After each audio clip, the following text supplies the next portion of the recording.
اور میں ہوں عدیل سرفراز۔ اور آج کے اپنی ولاگ میں ہم جوڈیشل پالیٹکس پہ ڈسکس کریں گے اور ساتھ پارلیمنٹ میں کیا کچھ ہوا ہے مذاکرات کے حوالے سے اس کی خبر آپ تک پہنچائیں گے۔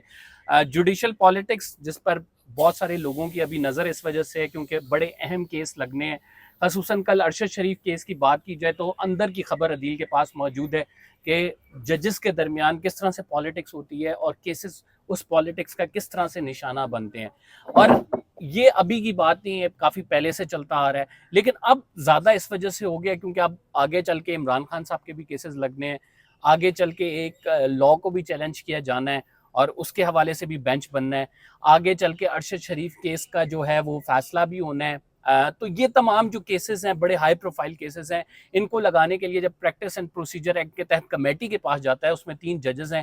چیف جسٹس، جسٹس منصور اور جسٹس منیب، تو وہ کیا کچھ کرتے ہیں کیسز کے ساتھ، کس طرح سے پالیٹکس کی جاتی ہے، یہ ہم اندر کی خبر آپ کو دیں گے۔ ساتھ ہم آپ کو پارلیمنٹ سے ایک اہم خبر، عمران خان صاحب جو مذاکرات کے حوالے سے بات کر رہے ہیں، اس میں بہت بڑی پیش رفت ہوئی ہے۔ آج اپوزیشن میں چیمبر میں ایک اجلاس ہوا ہے جس میں محمود خان موجود تھے، جس میں بیرسٹر گوہر موجود تھے،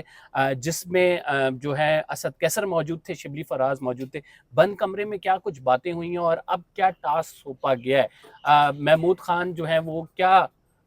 کام کرنے جا رہے ہیں، یہ بھی ہم آپ کو بتائیں گے۔ تو اوور ٹو عدیل کے جو جوڈیشل پالیٹکس ہو رہی ہے، اس کا کتنا بڑا رول ہے آئندہ آنے والے جو کیسز لگ رہے ہیں اس میں، اور کل کی جو آپ کو پتہ ہے ارشد شریف کیس تھا، اس میں 2 ججز کی رائے جو ہے وہ پریویل کی اور جسٹس قاضی فائزی صاحب پھر مائنورٹی میں چلے گئے، پھر جو ہے انہوں نے ختم کر دیا۔ یہ جسٹس قاضی فائزی صاحب نے پورے اپنے ٹینیور میں کیس نہیں لگایا ارشد شریف کا، اب وہ کہتے ہیں کہ 3 رکنی بینچ پہلے تو سنیں۔ میں بڑا معترض ہوں، آپ نے جو آپ کے چہرے پر ایک مسکراہٹ آئی ہے چیف جسٹس قاضی فائز عیسیٰ صاحب کو جو آپ طنزیہ انداز میں ان کا نام لیتے ہیں، دیکھیں بڑی غلط بات ہے، وہ چیف جسٹس ہیں۔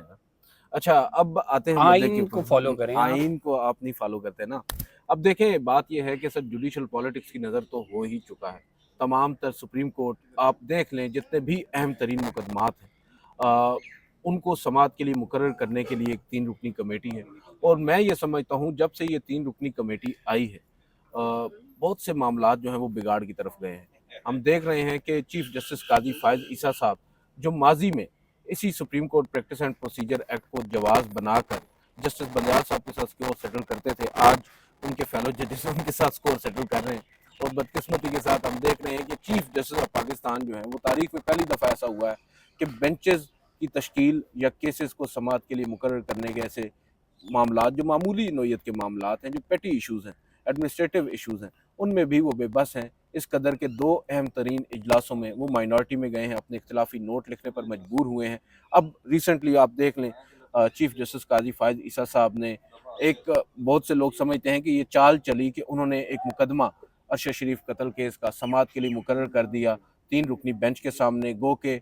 ماضی میں اگر آپ کو یاد ہو 5 رکنی بینچ سنتا رہا ہے، وہ تو چلے سنتا رہا ہے نا، آپ کو یاد ہوگا جسٹس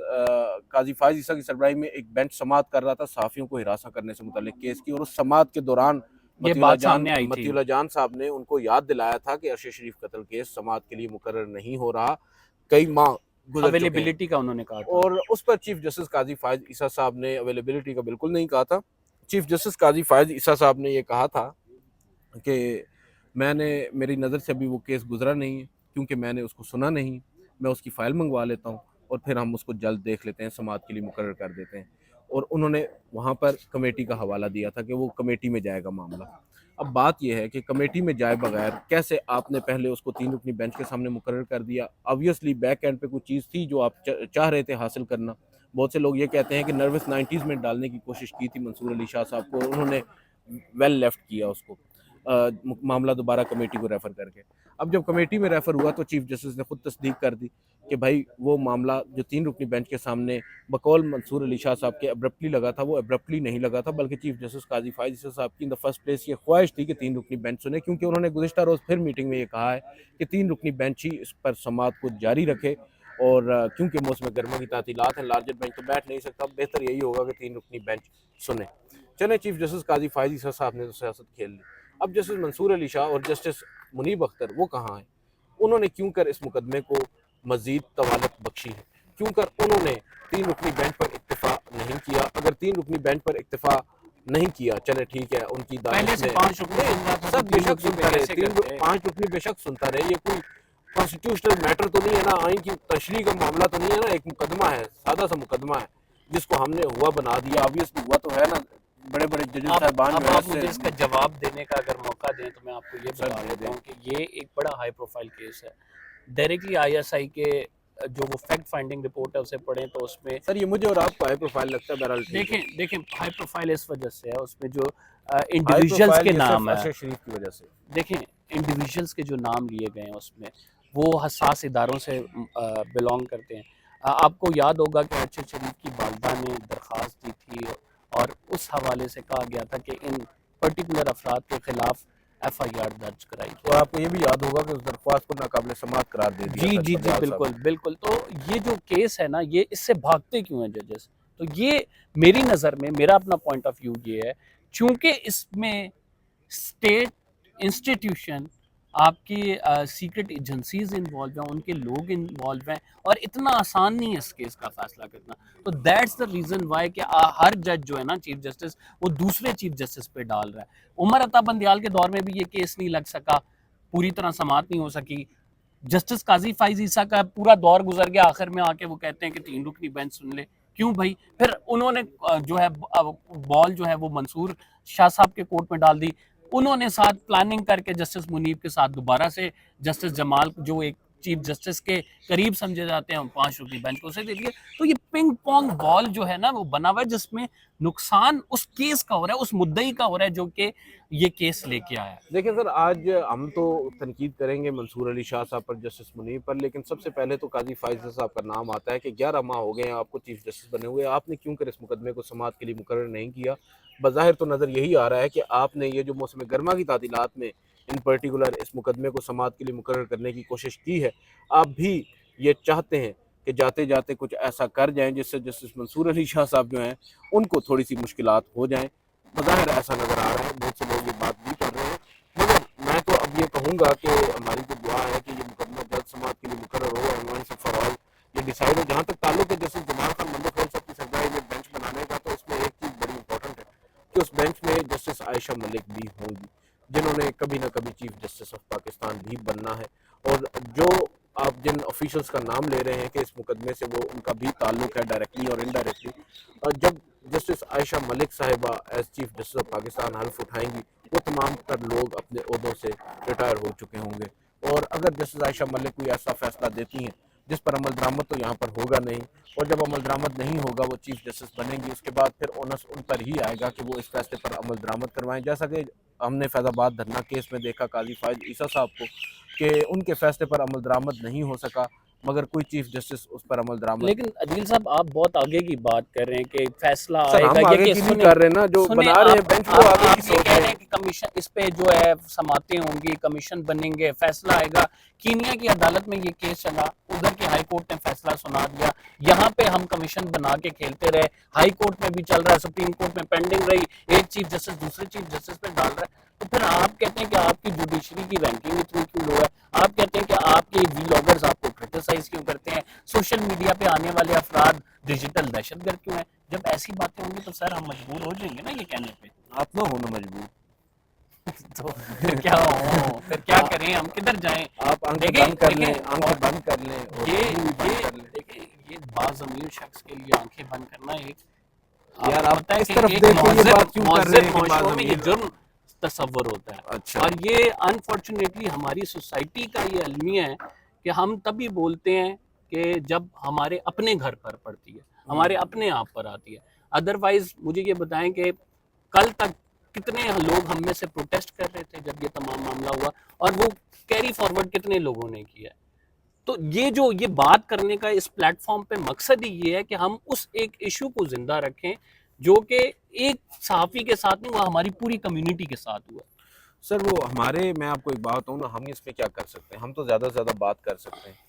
ایونچولی جن لوگوں نے اس معاملے کا کوگنیزنس لینا ہے، جب وہ ہی اس کے اوپر سنجیدگی کے ساتھ نہیں سوچیں گے تو پھر کیا ہی ہوگا. اب بینچ بن گیا ہے، موسم گرما کی تعطیلات کے بعد دیکھا جائے گا کہ کب اس پر سماعت ہوتی ہے، اور پھر جب سماعت ہوتی ہے تو اس میں کس طرح کی ٹون، باڈی لینگویج ججز صاحبان کی ہوگی. جسٹس عمر عطا بندیال صاحب نے اس پر از خود نوٹس تو لیا تھا، مگر ہم بھول جاتے ہیں کہ انہوں نے بھی 42-43 دن انتظار کیا تھا اور اس کے بعد از خود نوٹس لیا تھا، اور جب از خود نوٹس لیا تھا جو مین مرکزی نکات تھے اس مقدمے کے ان کو ہی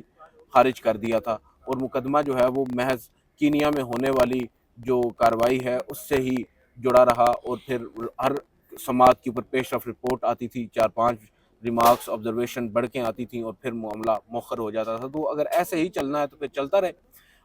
اس کے علاوہ اگر آپ دیکھیں نا اوورآل، میں تو یہ دیکھ رہا ہوں کہ چیف جسٹس قاضی فائز عیسیٰ صاحب ہوں، جسٹس منیب اختر ہوں، جسٹس منصور علی شاہ ہوں، اب پہلے تو چلے ہم کہہ رہے تھے کہ قاضی فائز عیسیٰ صاحب مائنورٹی میں جا رہے ہیں، یہ 2 ججز صاحبان اکثریت میں جا رہے ہیں، مگر ان 2 ججز صاحبان نے اپنی اکثریت کو بھی پریکٹس کر کیا کچھ کر لیا ہے۔ بات تو یہ ہے نا کہ اگر آپ اتنے ہی با اختیار ہیں اور آپ اتنا ہی سمجھتے ہیں کہ آپ کے چیف جسٹس کے پاس یہ اختیار نہیں ہے، آپ تینوں کے پاس اختیار ہے، تو آپ نے اس اختیار سے کیا کچھ کر لیا ہے؟ موسم گرما کی تعطیلات کے دوران کون سے اہم ترین مقدمات سماعت کے لیے مقرر ہوئے ہیں، جبکہ چیف جسٹس قاضی فائز عیسیٰ اسلام آباد پرنسپل سیٹ پر موجود ہیں، جسٹس منصور علی شاہ سینئر پیونی جج موجود ہیں، 3 رکنی 2 بینچز ججز صاحبان پر مشتمل سماعت کر رہے ہیں نیکسٹ ویک میں، بلکہ 3 ججز صاحبان 3 بینچز 2 ایڈ ہاک ججز پر مشتمل بینچ بھی سماعت کر رہا ہے، اور پھر ایک لارجر بینچ شریعت اپلیٹ وہ بھی 5 رکنی آئندہ ہفتے 5 دن سماعت کرے گا۔ تو میں یہ سمجھتا ہوں کہ اس تمام تر اسناد میں ہم دیکھ رہے ہیں کہ اہم ترین کیسز جو ہیں جو اس وقت جڑے ہیں پاکستان کی سیاسی معاشی صورتحال سے، جو اس وقت معاشی یا سیاسی طور پر عدم استحکام ہے پاکستان میں، وہ سب 8 فروری کے بعد سے 8 فروری کے انتخابات میں مبینہ دھاندلی کے خلاف یہاں پر متعدد درخواستیں عمران خان صاحب دائر کر چکے ہیں، متعدد فریقین دائر کر چکے ہیں، ان پر کوئی سنوائی نہیں ہو رہی، ان کو کیوں کر سماعت کے لیے مقرر نہیں کیا جا اور رہا؟ 9 ایک مئی کے جج جو واقعے ہے وہ مقدمے میں سماعت کے دوران کہہ چکا ہے کہ ہم 75 سالہ تاریخ میں ہم سچ بولتے ہی نہیں رہے، یہ عدالت کمپلیسٹ رہی ہے، یہ عدالت سہولت کاری کرتی رہی ہے، اور اس جج نے باقاعدہ کیٹیگوریکلی ریمارکس دیے کہ 8 دیکھیں فروری نا، کا جس اگر عطر اللہ نے بہت اچھے ریمارکس دیے ہاں، ہیں، لیکن کیا یہ اچھا ہوتا کہ وہ ایک خط بھی لکھ دیتے اس 3 رکنی کمیٹی کو اور ریکارڈ کے اوپر لے آتے کہ بھائی یہ مقدمات ہیں اور میں آپ کو ریکمینڈ کرتا ہوں کہ ان کو سماعت کے لیے مقرر کریں۔ تاکہ ٹیگ لائن جو ان پہ لگ رہی ہے سیاسی جج والی ٹیگ وہ لائن کی کیا بات ہے بھائی؟ آپ نے جب بات کرنی ہے، آپ اگر کمرہ عدالت میں بیٹھ کر ایک آبزرویشن دے سکتے ہیں، اس کے اوپر ایمفیسس کر سکتے ہیں، اس کے اوپر زور دے سکتے ہیں، اس کو اپنے تحریری نوٹ کے اندر شامل کر سکتے پریکٹیکل ہیں، تو سٹیپ ہونے چاہیے۔ آئی اس کے ڈو اوپر agree with practical it. Step لیں نا۔ میں یہ نہیں کہہ رہا کہ ان کے خط لکھنے کی وجہ سے ہی یہ شاید معاملہ سماعت کے لیے مقرر ہوگا، مجھے نہیں لگتا کہ ہوگا، مگر انہیں تو اپنا کام پورا کرنا چاہیے ویسے اگر وہ ہو یہ کیوں نہیں سمجھتے رہا؟ ہیں۔ یہ آنسر دیں، لوگوں کو جاننا چاہتے ہیں کہ کیوں نہیں ہو رہا۔ سر بہت سے لوگ تو یہ کہتے ہیں کہ بس اکتوبر تک کا انتظار کریں، مگر مجھے تو اکتوبر کے بعد بھی کچھ زیادہ اچھی وائبز نہیں آ رہی۔ دے لنک ٹو اکتوبر بیکاز کہ چیف قاضی جسٹس صاحب کا ریٹائر ٹینیور ختم ہو رہا ہے اور جسٹس منصور علی شاہ کا ٹینیور بتایا جا رہا ہے شروع، جسٹس منصور علی شاہ صاحب کا جو نوٹیفیکیشن ہے چیف جسٹس آف پاکستان وہ بھی آج کل میں ہو جائے گا۔ اور اس نوٹیفیکیشن کے بعد کوئی میجر تبدیلی دیکھ رہے ہیں آپ کے سپریم کورٹ میں؟ کوئی تبدیلیاں آئیں گی؟ سر مجھے 8-10 سال ہو گئے ہیں، آپ کو بھی ہو گئے ہیں، کون سی تبدیلی آتی ہے یہاں پر چیف جسٹس کے جانے کے بعد؟ کچھ روز یہ چیف جسٹس کی کرسی کیسی ہے کہ جب بھی کوئی اس پہ آتا ہے تو وہ پیچھے کا اپنا ماضی جو لیگیسی لے کے آ رہا ہوتا ہے وہ بھول جاتا ہے ساری۔ سر اب یہ اللہ ہی بہتر جانتا ہے، مگر ہم نے دیکھا ہے کہ بہت سے لوگ یہاں پر آ کر بدل جاتے ہیں۔ ہم امید کرتے ہیں کہ ججز صاحبان جو بھی کریں، مگر آئین اور قانون کے مطابق جو بنیادی انسانی حقوق ہیں جن کو پروٹیکٹ کرنا آئین کے اندر درج کیا گیا ہے، عدالتوں کا کام ہے، ان کو وہ پروٹیکٹ کریں، نہ کہ بس بنیادی انسانی حقوق کے مقبرے بنا کر آپ جو ہے نا لوگوں کے اوپر لوگوں کو انصاف نہیں دے رہے۔ آپ نے اپنے عدالتی فیصلوں سے ان کو انصاف دینا ہے، اور جہاں کہیں پر آپ سے کوئی غلطی بھی ہوئی ہے، اگر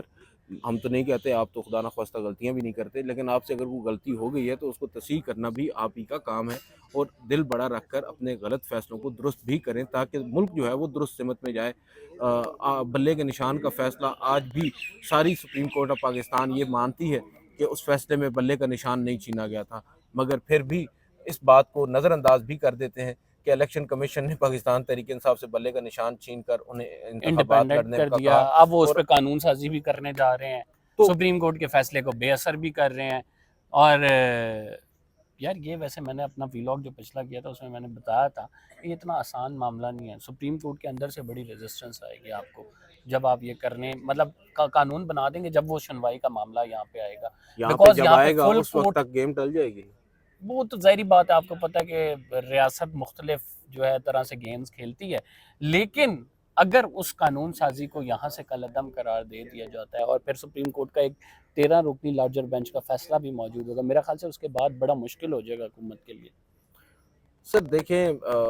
میں تو یہ سمجھتا ہوں میری ناقص انڈرسٹینڈنگ میں کہ جو سپریم کورٹ کا 12 جولائی کا فیصلہ ہے اس کی جب ڈیٹیل ریزننگ آئے گی تو ہمارے بہت سے سوالات کو آپ کہہ سکتے ہیں ایڈریس کر دیا جائے گا۔ اور ابھی یہ بھی خبر آئی ہے کہ جو الیکشن کمیشن آف پاکستان نے سپریم کورٹ سے رجوع کیا تھا سو کالڈ ابہام کو دور کرنے کے لیے، اس ابہام کو بھی سپریم کورٹ آف پاکستان نے یہ سوچا ہے بالخصوص 8 ججز صاحبان نے کہ اپنے تفصیلی فیصلے میں ہی دور کیا جائے گا۔ تو اب جب وہ تفصیلی فیصلے میں اس ابہام کو دور کریں گے،